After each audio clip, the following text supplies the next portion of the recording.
আসসালামু আলাইকুম viewers, AH digital support চ্যানেলের পক্ষ থেকে আপনাদেরকে অভিনন্দন এবং শুভেচ্ছা জানাই। তো ভিউয়ার্স, আজকে আমরা জাতীয় বিশ্ববিদ্যালয়ের সদ্য চালুকৃত আইসিটি কোর্সের ইউনিট 4 এর দ্বিতীয় ক্লাস এবং টোটাল ক্লাসের 8 নম্বর ক্লাস নিয়ে হাজির হয়েছি। তো এই ক্লাসে আজকে আমরা স্প্রেডশিট আমরা ব্যাখ্যা করব বা একটা শিট ওপেন করে আপনাদেরকে দেখাবো। এখানে শেষে যে 3টা টপিক ছিল, এই 3টা টপিকস আমরা আপনাদের আলোচনা করব। তো এই 3টা টপিকসের মধ্যে আমাদের যে বিষয়গুলো ছিল সেটি হচ্ছে, দেখুন, আমরা আপনাদেরকে create and save A workbook এটা আপনাদের দেখাবো। Construct and insert simple formula and functions এটা দেখাবো। তারপরে format the worksheet using formatting tools এইগুলো আমরা দেখাবো। তো ভিউয়ার্স, আমরা প্রথমে আমাদের ডেস্কটপ থেকে রাইট বাটন ক্লিক করে নিউতে যাব। নিউতে যাওয়ার পরে আমরা দেখব যে মাইক্রোসফট এক্সেল ওয়ার্কশিট, এই যে দেখুন এক্সেল ওয়ার্কশিট, এটাতে ক্লিক করব। ক্লিক করলে দেখুন নতুন একটি ফাইল ওপেন হবে এবং ওখানে ব্লু কালার দেওয়া হয়েছে, তার মানে বলছে যে তুমি রিনেম করো। তা আমি নাম দিলাম আইসিটি 8 মানে বোঝাবে যে এটা 8 নম্বর ক্লাস। তো ঠিক আছে, আমরা 8 নম্বর ক্লাসের নামকরণ করলাম। এরপরে আমরা এটি ওপেন করব। দেখুন এখানে ক্লিক করব, ডাবল ক্লিক করলে ওপেন হবে। তো ক্লিক করে আমরা রাইট বাটন ক্লিক করব, মাউজের রাইট বাটন ক্লিক করার পরে দেখুন ওপেন, তাহলে আমরা ওপেন করব, অর্থাৎ ডাবল ক্লিক করলেও এটা ওপেন হবে। তো এবার আমরা দেখুন সুন্দর একটি ইন্টারফেস পেয়ে গেলাম। এটা হচ্ছে এমএস এক্সেল। তো এখানে প্রথমে বলা হয়েছে যে create and save A workbook. তাহলে আমরা ক্রিয়েট করে ফেললাম, একটা ওয়ার্কবুক ক্রিয়েট করলাম। এরপরে আমরা এটাকে কিভাবে সেভ করব। তো এখন তো কোনো কাজ না করলে আসলে এখানে সেভ করা যাবে না। তো আমরা কিছু কাজ এখানে করব। তো দেখুন, আমরা নতুন কিছু না লিখে আমরা একটা ফাইল এখানে ওপেন করব। এখানে দেখুন একটা ওপেন আছে, এই ওপেনে যাব। ওপেনে যাওয়ার পরে দেখুন আমার যে এক্সেল শিট আছে ওই শিটটা আমি ওপেন করব। তো এখানে একটা শিট আমি পেলাম, এই শিটটা আমি ওপেন করলাম, দেখি এর ভিতরে কি আছে। তো দেখুন এই শিটে যে তথ্যগুলো এখানে চলে আসছে, বেশি তথ্য নেই। তো আমি আরও একটা এমএস এক্সেল ফাইল ওপেন করব। আমার এটা ডাউনলোডসে পাওয়া যাবে। দেখুন ডাউনলোডসে অনেকগুলো ফাইল আছে। তো এখানে আমার এক ক্লায়েন্টের কাজ করেছিলাম কানাডার, সেই ক্লায়েন্টের একটা ফাইল আমি আপনাদের সামনে দেখাচ্ছি, ওপেন করছি। অর্থাৎ ওনার হচ্ছে 3 বছরের ব্যাংক স্টেটমেন্ট পিডিএফ ভাষা উনি দিয়েছিলেন এবং উনি বললেন যে এখানকার এই পিডিএফ থেকে তুমি এক্সেলে করে দাও। তো এক্সেলে কনভার্ট করা হয়েছে এবং সাথে সাথে এটা সূত্র দিয়ে সাজানো হয়েছে। তো মূলত এটা আমি আমার এক্সেলে নিয়ে এলাম। এখন কাজ করব যে এটা কিভাবে সেভ করব। তো এখানে এমএস ওয়ার্ডের মতোই এখানে সেভ করা যাবে। দেখুন সেভ অ্যাজ। তো আমি যেহেতু প্রথমেই আমার ফাইলের নামকরণ করেছি, সুতরাং আর সেভ অ্যাজে যাব না। সেভ অ্যাজে গেলে আমি নতুন ফাইল নামকরণ করতে পারবো সেটা, এবং ফরম্যাটটাও চেঞ্জ করতে পারবো, পিডিএফ নাকি এক্সেল বিভিন্ন ফরম্যাটে আমি নিতে পারবো। তাহলে এখানে যদি সেভ করি তাহলে আমার এই ডকুমেন্টটা এই যেটুকু নিয়ে এলাম এটুকু সেভ হয়ে গেল। তাহলে বন্ধুরা, আমরা create and save A workbook আমরা শিখে গেলাম। এরপরে বলছে construct and insert simple formula. তো যাই হোক, আমরা ফর্মুলা যাওয়ার আগে আমরা 7 নম্বর ক্লাসে কিছু বিষয় আমরা আলোচনা করেছিলাম, সেইগুলো একটু আপনাদের বাস্তবে দেখানোর চেষ্টা করব। যেমন আমরা ওখানে ওয়ার্কবুকের আলোচনা করছি। তো ওয়ার্কবুক কোনটা? তো দেখুন এখানে আমার শিট আছে, দেখুন 1টা 2টা শিট আছে। এখানে কিন্তু আমি অনেকগুলো শিট নিতে পারবো। তো অনেকগুলো শিট নিতে গেলে আমাকে কি করতে হবে? রাইট বাটন ক্লিক করে ইনসার্ট,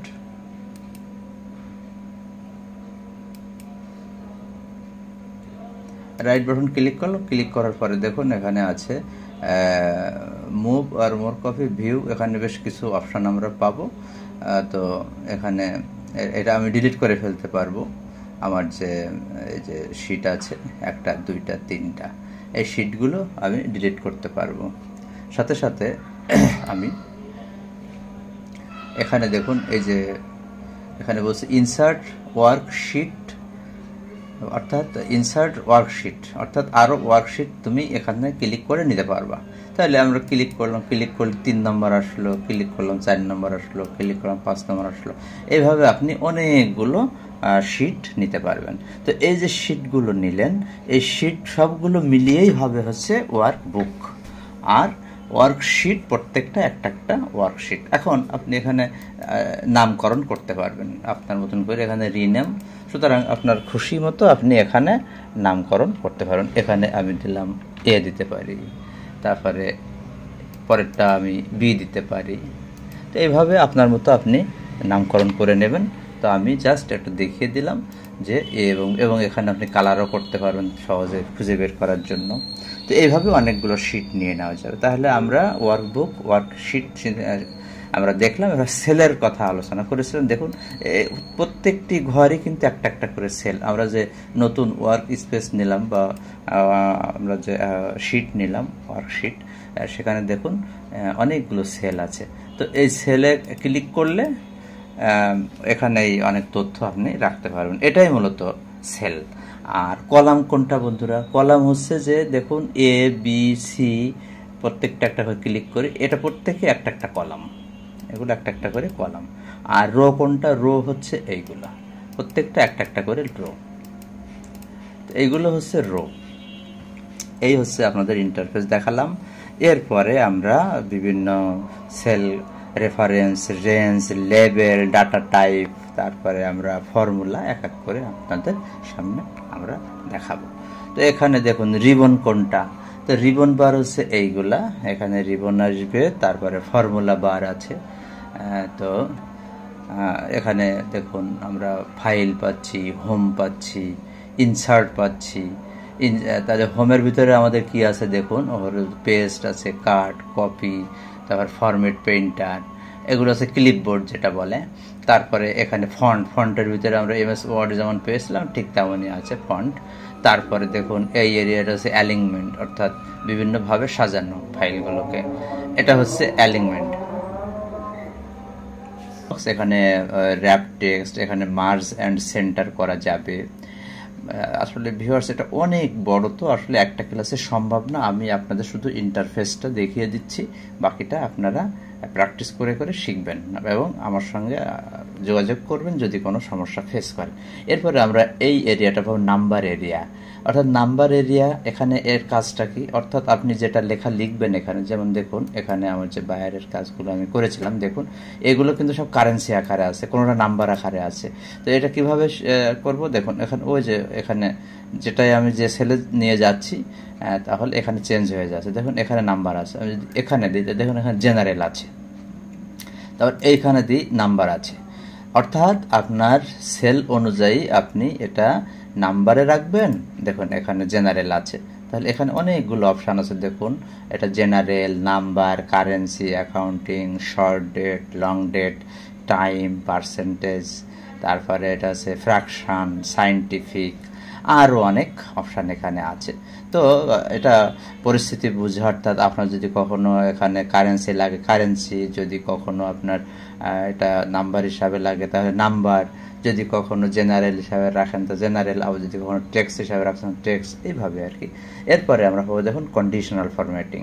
এখানে কন্ডিশনাল ফরম্যাটিংয়ে অনেক দেখুন হাইলাইট, সেলস, রুলস আসবে। এর ভিতরে অনেকগুলো greater than, less than, between, equal to, text that, date occurring, duplicate, অর্থাৎ আপনার ডাটাগুলোকে সাজানোর জন্য এটা কাজে লাগবে।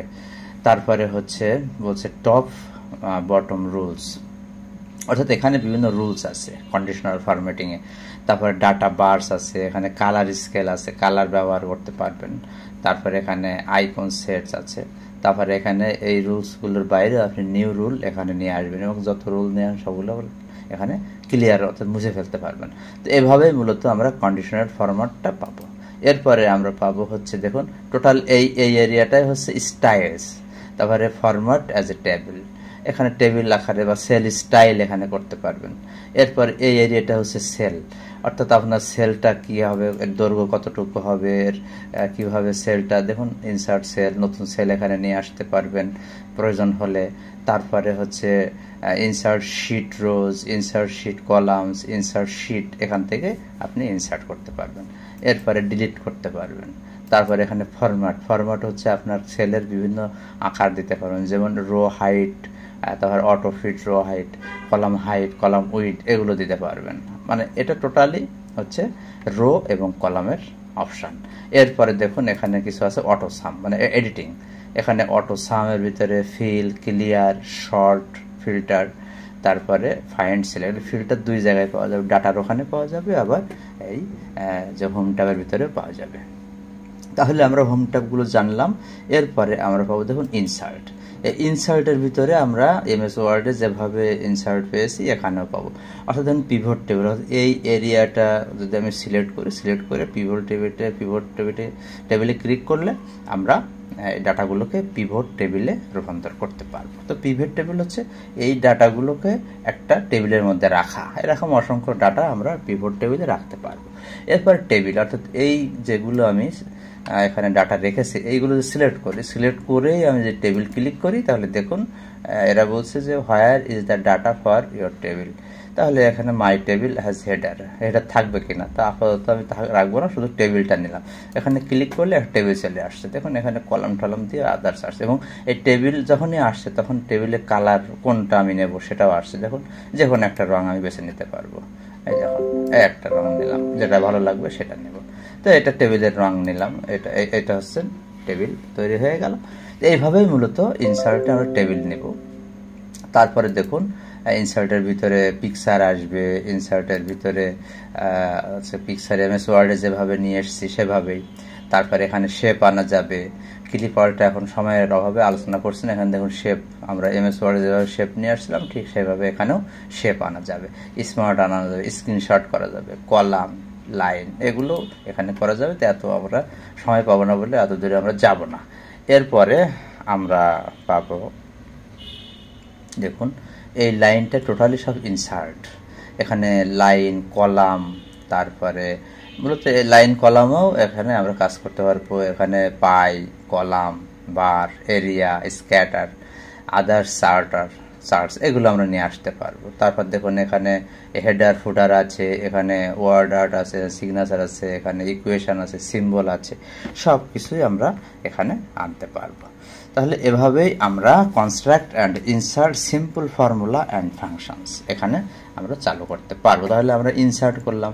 এখন দেখুন ফর্মুলা আমরা কিভাবে দেব। তো এখানে দেখুন আমরা আমি বাইরের কাজ করেছিলাম, সেখানে একটা ফর্মুলা আমি দিয়ে নিয়েছিলাম। দেখুন এই যে ফর্মুলা, যে এখানে ক্লিক করার পরে দেখুন এখানে এই ফর্মুলাটা আমি সেট করেছি। কিভাবে সেট করেছি, প্রথমে ইকুয়াল টু দিয়ে নিয়েছি। ইকুয়াল টু দিয়ে নেওয়ার পরে আমার উপরের যে সেল অর্থাৎ E15, দেখুন E15 সেলটা, E15 সেলের এখান থেকে বিয়োগ হবে এখানকারটা, অর্থাৎ এটা হচ্ছে C16টা বিয়োগ হবে। তারপরে যোগ হবে কোনটা, যোগ হবে হচ্ছে এখানে যেটা আসবে, অর্থাৎ ডিতে যে ভ্যালুটা থাকবে সেটা যোগ হবে, তাহলে D16। তাহলে প্রথমে আমার 15 E15টা আমার মূল ভ্যালু থেকে আমার C16টা বিয়োগ হবে এবং যোগ হবে হচ্ছে পরের সেলটা অর্থাৎ D16, যোগ হয়ে আমার এইভাবে আসবে। এইভাবে অর্থাৎ এখানে বোঝানো হয়েছে যে আমার বায়ারের মূল অ্যাকাউন্ট হচ্ছে এটা, মূল ফিগার হচ্ছে উপরেরটা থাকবে মূল ফিগার, এখান থেকে তার খরচ আর এই পাশে তার জমা। তাহলে খরচ এবং জমা এই দুইটা দেখুন আমি আবার দেখাচ্ছি। প্রথমে নিজে দেখুন অ্যামাউন্ট উইথড্রন আর অ্যামাউন্ট ডিপোজিটেড, অর্থাৎ এখানে উইথড্র করেছেন, এখানে তিনি জমা করেছেন। তাহলে এইগুলা এই সূত্রের মাধ্যমে আমরা সহজেই করতে পারবো। তো আরও অনেক কিছু আমরা করতে পারবো। দেখুন এই লাইনটা আমরা নিলাম, এই লাইনটা আমরা অবশ্যই একটা টেবিল করছি, সুতরাং টেবিল যেহেতু করছি এজন্য টেবিল ওটা আসবে না, এখান থেকে আমরা নেব। দেখুন এখানে বেশ কিছু ফিগার পাবো। এই ফিগারগুলো যদি আমি নিই Ctrl+C তারপরে Ctrl+V এখানে পেস্ট করলাম। পেস্ট করার পরে এই যে ফিগারটা আসলো, এই ফিগারে যদি আমি হোম ট্যাবে যে অটো সামে ক্লিক করি, দেখুন এখানে অটো সাম আছে। অটো সামে ক্লিক করলে দেখুন sum, average, count number, maximum, minimum, আরও ফাংশন আছে। তাহলে অটো সাম ক্লিক করলে এখানে কিন্তু অটোমেটিক যোগ হয়ে যাবে, অর্থাৎ এটা দিয়ে দেওয়ার পরে এবার কিন্তু এটা যোগ হয়ে গেল অটোমেটিক। দেখুন 48.63 আমার যোগফল আসছে। এই হচ্ছে আমরা এখানে একটা টেবিল নামিয়েছি, টেবিলের নিচে আর নামছে না, এই টেবিলটা আমাদের তুলে ফেলতে হবে। ঠিক আছে, আমরা তাহলে যোগটা শিখে গেলাম। এরপরে আমরা আচ্ছা ওই যে তথ্যগুলো আমি নিলাম, ওই তথ্যগুলো আমি অন্য জায়গায় শিফট করলাম। শিফট করার পরে দেখুন এটাতে আরো সহজে হবে, এখানে অটো সাম দিলে চলে আসছে। এই যে এরপরে তাহলে আমরা একটা ফর্মুলা শিখলাম যে এখানে কিভাবে যোগ করে। দেখুন এখানে সাম এত থেকে এত, আমি কিন্তু অটোমেটিক টান দিয়েছি আর হয়ে গেছে। আবার যদি আপনি আরও অনেক তথ্য এখানে সন্নিবেশ ঘটান, দেখুন আরও অনেক তথ্য যদি নেন, এই যে আমি নেব হচ্ছে আরও বেশ কিছু তথ্য আমার দরকার, তাহলে আমি এই সাইডে অনেকগুলো তথ্য নিলাম, কন্ট্রোল সি। তারপরে আমরা শিট 5-এ ছিলাম, নিয়ে এলাম এখানে, বাস। এই দেখুন এইবার আমি যদি এখান থেকে এইগুলো অর্থাৎ এটা হচ্ছে L7 থেকে L23, এটা আমি যোগ করব, যোগ হয়ে গেল। এবার দেখুন এখানে নিচে দেখুন কতগুলো আছে, অ্যাভারেজ হচ্ছে ওরা করে দিয়েছে সিস্টেম থেকে 203, কাউন্ট হচ্ছে 8, সাম হচ্ছে এত 1600 বা 1625.30, এটা হচ্ছে কাউন্ট। তো এভাবে মূলত আমরা এক্সেলে কাজ করতে পারি। এরপরে তাহলে আমরা ফর্মুলাটা শিখলাম, আরও ফর্মুলা আছে, যেটা আপনার দরকার হবে তখন চ্যাট জিপিটিতে যে ফর্মুলা সার্চ করতে পারবেন, বা আদার্স গুগল সাইট থেকেও আপনি ফর্মুলা নিতে পারবেন। তো এখানে তাহলে আর একটা সিস্টেম হচ্ছে ফর্মুলা নেওয়া, সেটা হচ্ছে আগে ইকুয়াল টু বসাবেন, ইকুয়াল টু বসায় একটা অক্ষর বসাবেন সাম। তাহলে আমি এখানে এস দিয়ে যত ফর্মুলা আছে সবই কিন্তু এক এক করে এখানে চলে আসবে। তাহলে আমরা দেখুন হোম এবং ইনসার্ট ট্যাবের বিষয়গুলো দেখলাম। এরপর আমরা পেজ লেআউটটা দেখব। তো পেজ লেআউট যেহেতু এখানে দেখুন পেজ লেআউট এখানে তো আমি বেশি লিখিনি, এজন্য পেজ এখানে মার্জিন আসবে, মার্জিনটা আমি কাস্টম করতে পারবো, করে আমার মধ্যে পেজ এই পাশে আসবে। লেটার সাইজ আছে, আমি A4 নেব, একটু খেয়াল করে দেখুন, একটা দেখলে আপনারা বুঝতে পারবেন। এরপরে দেখুন আমরা অ্যাডজাস্ট করতে পারি, তারপরে ফিট করতে পারি, তারপরে হচ্ছে প্রিন্ট কোয়ালিটি কেমন হবে সেটা এখানে দেখাচ্ছে। এবার তারপরে মার্জিন হচ্ছে যেটা আছে, যদি এটা থাকে ভালো, না থাকলে আপনার কমাই নেবেন, বাড়ানো কমানো করা যাবে। দেখুন বাড়ানো কমানো করা যাবে, তো মার্জিন বাড়ানো কমানো করলেন। তারপর হচ্ছে হেডার ফুডার যোগ করতে পারবেন, তো হেডার উপরে এখানে যা লিখবেন তাই হেডারে আসবে, নিচে যা দিবেন তাতে ফুটারে আসবে। এরপরে আপনি শিট কোন শিট এটা কার্যকর হবে সেটা, তার প্রিন্ট এরিয়া নির্ধারণ করা যাবে, এখানে তার প্রিন্ট টাইলস করা যাবে। আবার যদি repeat row to repeat at top, অর্থাৎ আপনি এখানে প্রিন্টারকে দেখিয়ে দিবেন যে আপনি কত থেকে কত পর্যন্ত আপনি প্রিন্ট এরিয়ার মধ্যে নিয়ে আসবেন। তো আমি দেখা যাচ্ছে যে শিট এতে গেলাম, এতে এখন যাওয়া যাবে না, এখানে কেটে দিলাম, কেটে দিয়ে এতে গেলাম। এতে যাওয়ার পরে দেখুন আমার এখানে এটা আমি প্রিন্ট দেব, প্রিন্ট দিলে আমার যে এই এরিয়া আছে এটা কিন্তু ফিক্সড করা, অর্থাৎ ভিউতে যে এটা আমি ফিক্সড করে দিয়েছি, তাহলে প্রিন্ট প্রত্যেক জায়গায় আসবে, আবার না আসতে পারে। কিভাবে দেখুন, মার্জিনে গেলাম, মার্জিনে কাস্টমসে গেলাম, প্রিন্ট অপশানে যাব, মানে হেডার ফুটারে গেলে প্রিন্ট পাবেন, বা নিচে দেখুন প্রিন্ট প্রিভিউ অপশান এগুলো পাবেন। তাহলে আমি প্রিন্ট অপশানে গেলাম, প্রিন্ট অপশানে যে এখান থেকে আমি সেট আপ করতে পারবো। আবার আমি দেখুন পেজ লেআউটে গেলাম, লেআউটে গিয়ে মার্জিনে যে কাস্টম মার্জিনে যে আমি যে প্রিন্ট প্রিভিউ, তা প্রিন্ট প্রিভিউতে যাওয়ার হেডার ফুটার দেখে নেই, তারপর শিট দেখে নিলাম। এই শিটে যে রো টু রিপিট আমি দেখিয়ে দিলাম যে এই যে রোটা এইটা প্রত্যেকটা পেজে আসবে, উপরেরটা আসবে না। সেক্ষেত্রে আমি কী করবো, এইটুকু দেখিয়ে দিলাম। তাহলে এই যে আমি ক্লিক করে দিলাম, দেখুন ক্লিক করার পরে এখন দেখুন প্রিন্ট প্রিভিউতে আমি দেখব, এই যে প্রিন্ট প্রিভিউতে তাহলে এইটুকু কিন্তু আসবে না, আসবে হচ্ছে শুধু এইটুকু। আমরা একটু মাউসের স্ক্রল ডাউন করলাম, মানে চাকা নিচের দিকে টান দিলাম, টান দিলে দেখুন এই যে এটা দেখাচ্ছে। তারপরে প্রত্যেকটা পাতায় এভাবে আসবে, যতগুলো পাতা থাকবে ততগুলো পাতায় এইভাবে আসতে থাকবে। এটাই মূলত প্রিন্টের যে সিস্টেম বা প্রিন্টের সেটআপ, সেটা আমরা আবার সেখানে গেলাম। আবার সেখানে যে দেখুন এখানে মার্জিন থেকে মানে এই এরিয়া যে পেজ সেটআপ, এখানে দেখুন শেষে আছে প্রিন্ট টাইলস, কারণ এই এরিয়ায় যে কোনো একটা জায়গায় ক্লিক করলে বা এই যে অ্যারো আছে অ্যারোতে ক্লিক করলেও সেটআপটা পেয়ে যাবেন। পেয়ে যাওয়ার পরে এখানে আপনি এসে তারপরে আপনার প্রিন্টটা আপনি সেট করতে পারবেন। তাহলে এখানে দেখুন আমরা চমৎকার জিনিস শিখলাম, যেহেতু আমাদের প্রিন্টের অপশানটাও আছে, যে এখানে স্টুডেন্টরা প্রিন্ট কীভাবে করতে হয় সেটাও সে শিখতে পারবে। তাহলে আমরা মোটামুটি format the worksheet using formatting tools, তারপরে আমরা construct and insert simple formula and functions, মোটামুটি একটা ধারণা আমরা পেলাম।